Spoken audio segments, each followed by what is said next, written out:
Building చూపెడుతున్నారు అనేగా మీ doubt. ఇది చెడిపోయిన building కాదండి, ఇది మా హాస్టల్. మరేంటి ఇలా అయిందనేగా మీ ప్రశ్న.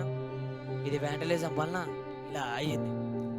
ఈ వ్యాండలిజం ఇలా ఆపకుంటే ఫ్యూచర్లో పెను ప్రమాదంగా మారనుంది. Vandalism is the most worst thing in society now.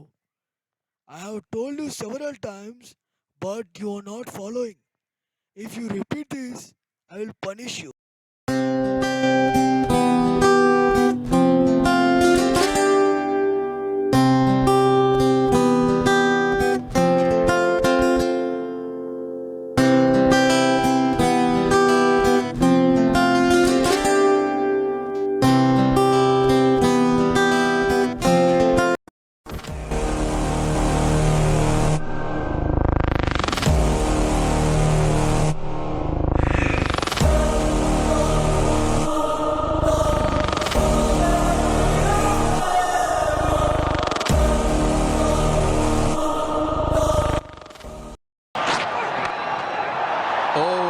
In the air but wide of Clark, just wide of him.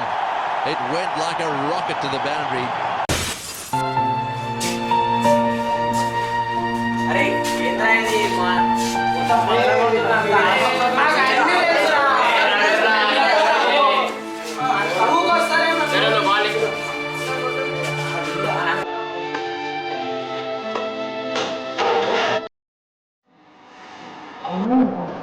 వాళ్ళు మారా అంతేరా వాళ్ళు నువ్వు చాలా ట్రై చేశాను మనం వాళ్ళ ఏ ట్రై చేద్దాం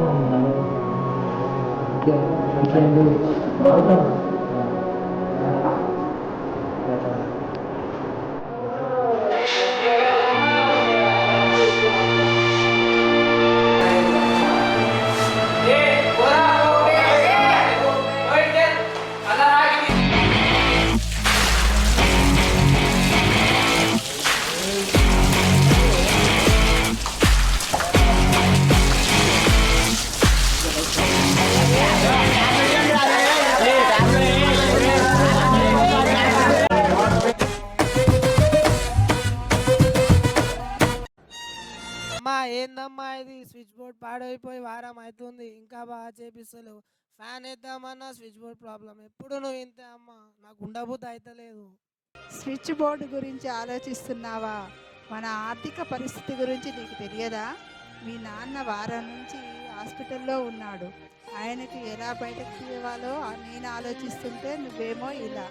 ముందు కష్టపడి చదువుకో, నీ లక్ష్యం ముందు నీకు ముఖ్యం. చిన్న రూమ్ అమ్మా, చిన్న రూమ్ ఎప్పుడు కడతారమ్మా? చిన్న ఉన్నప్పటి నుంచి కడతా అన్నారు. ఫ్యాన్ అన్నా ఫ్యాన్ లేదు, ట్యూబ్ లైట్ ఫ్యాన్ లేదు, టీవీ లేదు. ఎట్లా అమ్మా మీరు ఎప్పుడు కడతారమ్మా? ఇది ఓన్ కాదు, అద్దెకి తీసుకున్నది. మళ్ళీ ఎట్లా అమ్మా ఇప్పుడు?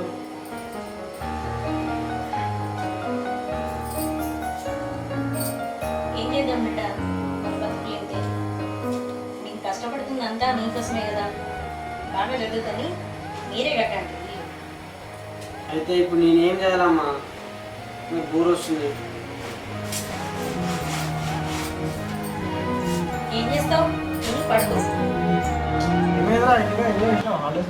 ఇక్కడ చేసినారా మా ఇల్లు చిన్న ఉంది, కనీసం ఈ బెడ్ కట్టే అంతా గిట్ట వస్తారు. మమ్మీ ఇల్లు కట్టిన మమ్మీ అంటే ఏ అవసరం లేదు, నువ్వే చదువుకుని నువ్వే కట్టు పెట్టమ్మా.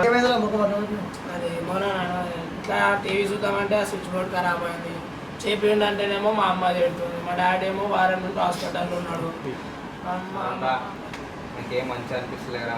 ఇప్పుడు తప్పు లేదు, మంచిగా ఆడుతున్నాం.